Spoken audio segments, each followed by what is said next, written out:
नमस्कार दोस्तों, स्वागत है आपका हमारे YouTube चैनल पर। साथियों, जैसा कि आप जानते हैं प्रधानमंत्री मोदी जो भी कुछ करते हैं उस पर कहीं ना कहीं कंट्रोवर्सी तो स्टार्ट हो ही जाती है और एक कंट्रोवर्सी अभी शुरू हो गई है साथियों।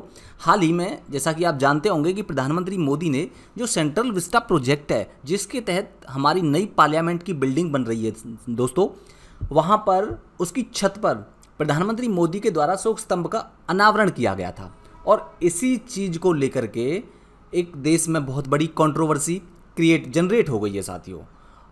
इसके बारे में हम बहुत अच्छे से डिटेल में डिस्कस करेंगे। इसके अलावा हम ये भी डिस्कस करेंगे कि अशोक स्तंभ का इतिहास क्या है, इसको यूज करने का तरीका क्या है, कौन यूज कर सकता है, कौन इसको यूज नहीं कर सकता। पूरी चीज़ को सारे ही इश्यू को बहुत ही अच्छे से हम लोग डिस्कस करेंगे।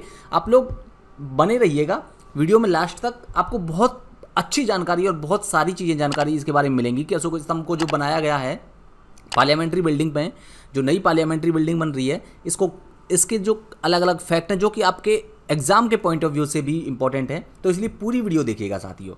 और देखिए, जो सर करंट अफेयर्स जो डिस्कस करते थे वो अभी कुछ दिन के लिए थोड़ा सा बिजी हैं, इसलिए तब तक करंट अफेयर की क्लास भी मैं ही लूँगा और आज से आपकी करंट अफेयर्स भी डेली शुरुआत हो जाएगी और वो कंटिन्यू रहेगी। तो चलिए अब बिना किसी देरी के हम लोग शुरुआत करते हैं। यहाँ पर आप लोग अलग अलग मीडिया हाउसेस के आर्टिकल्स, न्यूज़ आर्टिकल्स यहाँ पर देख सकते हैं। ये देख सकते हैं आप यहाँ पर, ये पूरा आप थोड़ा सा भी इंटरनेट खोलेंगे आप, जहाँ पर अगर पार्लियामेंट्री बिल्डिंग आप सर्च करेंगे ना, तो आपको नीचे हज़ारों आर्टिकल मिल जाएंगे कंट्रोवर्सी के।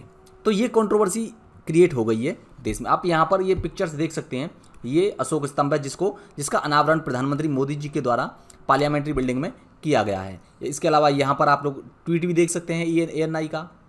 PM Narendra Modi unveiled the 6.5 metre long bronze national emblem cast on the roof of the new parliamentary building today morning. तो इसको जब इसको अनावरण किया गया तभी से ही एक बहुत बड़ी कंट्रोवर्सी क्रिएट हो गई। यहाँ पर इसको बनाया जा रहा है साथियों, हैं, इसको ब्रॉन्ज की बनी हुई है ये पार्लियामेंट्री बिल्डिंग, जिसका आप देख सकते हैं। इसको भी अभी अक्टूबर 2022 तक इसका एक टाइमलाइन फिक्स करी गई है कि इसको तब तक कंप्लीट कर दिया जाएगा, हमारा जो न्यू पार्लियामेंट की बिल्डिंग जो बन रही है।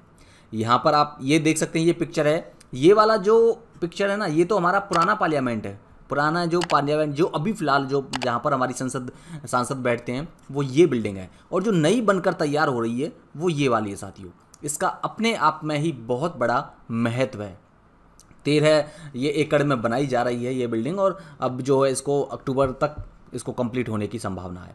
आगे बढ़ेंगे उससे पहले मैं आपसे एक सवाल पूछूंगा और आप सभी को इस सवाल का आंसर नीचे कमेंट सेक्शन में करना है। देखिए, आप सभी पार्टिसिपेट करिए नीचे कमेंट सेक्शन में, तो उससे आपको, अगर आप गलत भी आपको नहीं पता है तो भी पार्टिसिपेट करिए, तो भी कमेंट सेक्शन में आप लोग इसका आंसर करिए और सही आंसर मैं आपको प्रोवाइड करूंगा वीडियो के एंड में नहीं, आपको बीच में ही जब हम आगे डिस्कस करेंगे तो आपको पता लग ही जाएगा। बात करते हैं कि इसकी कंट्रोवर्सी क्या है। देखिए दोस्तों, जो हमारे ओवैसी जी हैं, AIMIM के चीफ, इन्होंने कहा है कि जिस तरीके से ये पार्लियामेंट्री बिल्डिंग के ऊपर जो अशोक स्तंभ का अनावरण किया गया है वो उसने संवैधानिक मानदंडों का इसमें उल्लंघन बताया गया है। इन्होंने कहा है कि देखिए, जो संविधान है वो हमारे कहता है कि संसद, सरकार, न्यायपालिका की शक्तियों को अलग अलग करता है। और ये कौन सा आर्टिकल है साथियों? ये है आर्टिकल नंबर 50 है ना। आर्टिकल नंबर 50 क्या कहता है कि जो हमारा संविधान है वो संसद, सरकार और न्यायपालिका, इनकी शक्तियों को, एक जो शक्ति है, मतलब जो कोई एक बॉडी दूसरी बॉडी के शक्तियों का हनन नहीं कर सकती है और उसका उल्लंघन नहीं कर सकती है।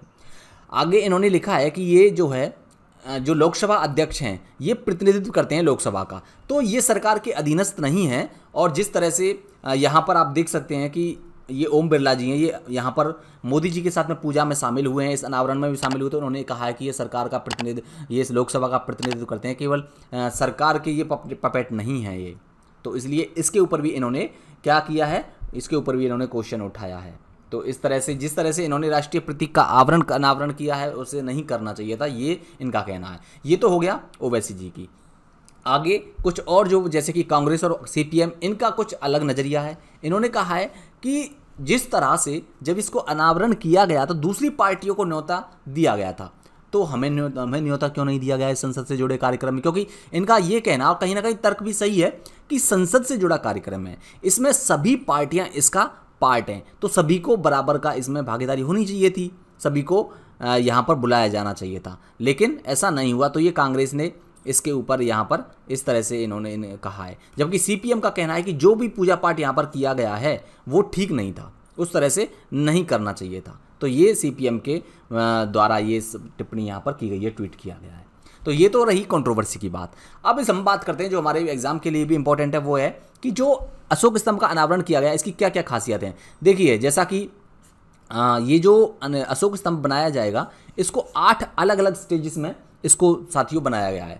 जैसे कि क्ले मॉडलिंग से लेकर के computer graphics, bronze casting, polishing, इस तरह से अलग अलग 8 स्टेजों में इसको बनाया गया है। और किसका बना हुआ है? ब्रॉन्ज का बना हुआ है, याद रखिएगा। इसका जो वेट है वो 9500 यानी कि 9,500 किलोग्राम इसका वेट है। और इसकी हाइट है 6.5 मीटर, लगभग 20 फीट इसकी हाइट है। ठीक है, 6.5 मीटर इसकी हाइट है, याद रखिएगा। और आप इसका विशालकाय कितना विशाल है इसका अंदाजा आप इससे भी लगा सकते हैं साथियों कि जो इसको इस पूरे ही स्ट्रक्चर को रोकने के लिए जो सपोर्टिंग स्टील बनाया गया, वो सपोर्टिंग स्टील स्ट्रक्चर वो अपने आप में ही 6,500 किलो का है, वो जो इसको सपोर्ट प्रदान करेगा खड़े करने के लिए इस एम्बलम को। समझ में आया आपको?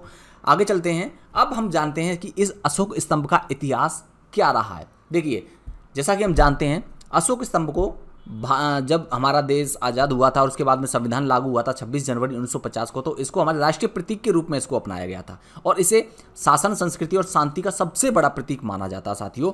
इसको अगर हम अशोक स्तंभ की बात करें तो देखिए 273 ईसा पूर्व जब सम्राट अशोक मौर्यन सम्राट हुए करते थे हैं, तो उस समय बौद्ध धर्म के प्रचार प्रसार के लिए इन्होंने देश के अलग अलग जगहों पर ये प्रतीक के रूप में इनको बनवाया गया था। और सारनाथ में बनाने का सबसे बड़ा कारण ये था कि क्योंकि यहाँ पर भगवान बुद्ध ने अपना जो है प्रथम उपदेश दिया था, जिसको कहा जाता है सिंह गर्जना भी इसको बोला जाता है। इसी वजह से ही सारनाथ के जो स्तंभ से ही ये हमने राष्ट्रीय प्रतीक को यहाँ ही से लिया है। इसमें जैसा कि आप जानते हैं 4 सिरों की मूर्तियाँ हैं जो हमें हमेशा 3 ही दिखाई देती हैं। एक जो पीछे की मूर्ति होती है वो दिखाई नहीं देती है, इस तरह से देख सकते हैं। एक यहाँ है और एक यहाँ, एक इसके पीछे भी है, इसलिए 4 सिरों की मूर्ति होती है और हमें 3 सिर ही दिखाई देते हैं। अब अगर इसके इस्तेमाल के नियमों की बात करें तो साथियों इसका जो इस्तेमाल है अशोक स्तंभ का, क्योंकि हमारा राष्ट्रीय प्रतीक है ये, इसका इस्तेमाल केवल और केवल जो संवैधानिक पदों पर बैठे हुए अधिकारी हैं, जो पदाधिकारी हैं, केवल वही इसका प्रयोग कर सकते हैं। जैसे कि भारत के राष्ट्रपति, उपराष्ट्रपति, प्रधानमंत्री, केंद्रीय मंत्री, राज्यपाल, उपराज्यपाल। इसके अलावा न्यायपालिका और सरकारी संस्थाओं के जो उच्च अधिकारी हैं वही इनके प्रयोग कर सकते हैं। अब चूंकि देखो बाद में हुआ ये था, जैसे जैसे देश आज़ाद हुआ था और समय आगे बढ़ता गया था, तो इन राष्ट्रीय प्रतीकों को के इस्तेमाल का दुरुपयोग बढ़ने लगा था दोस्तों। तो इस दुरुपयोग को रोकने के लिए भारत सरकार के द्वारा एक एक्ट लाया गया था और जिसका नाम था भारतीय राष्ट्रीय चिन्ह दुरुपयोग की रोकथाम अधिनियम 2005, जिसे बाद में 2007 में अपडेट भी किया गया था। इसके क्या रूल रेगुलेशन है इस एक्ट के? तो देखिए, इसके तहत अगर कोई भी व्यक्ति कोई भी आम नागरिक जो अशोक स्तंभ का इस्तेमाल करता है और उसका दुरुपयोग करता है तो उसे 2 वर्ष की कैद, ध्यान से सुनिएगा, 2 वर्ष की कैद और 5,000 रुपये तक का जुर्माना उस पर लगाया जा सकता है। तो साथियों ये तो थी आज का इस महत्वपूर्ण जो टॉपिक था, हमने जो चुना था वो पूरा वीडियो हमने इसका डिस्कस कर लिया है। आप लोग उम्मीद करता हूँ पसंद आया होगा, तो प्लीज़ चैनल को ज़रूर सब्सक्राइब करिएगा और लाइक करिएगा और शेयर करना बिल्कुल ना भूलें अपने साथियों के साथ में, ताकि सभी को इस तरह की जानकारी हासिल होती रहे इंपॉर्टेंट किसी भी टॉपिक पर। तो मिलते हैं नेक्स्ट वीडियो में। और हाँ, जो करंट अफेयर्स की वीडियो आएंगी तो वो भी बहुत अच्छे से देखिएगा और पूरी वीडियो देखिएगा ताकि आपको सारी चीज़ें सब कुछ समझ में आए। तो इसी के साथ में थैंक यू सो मच।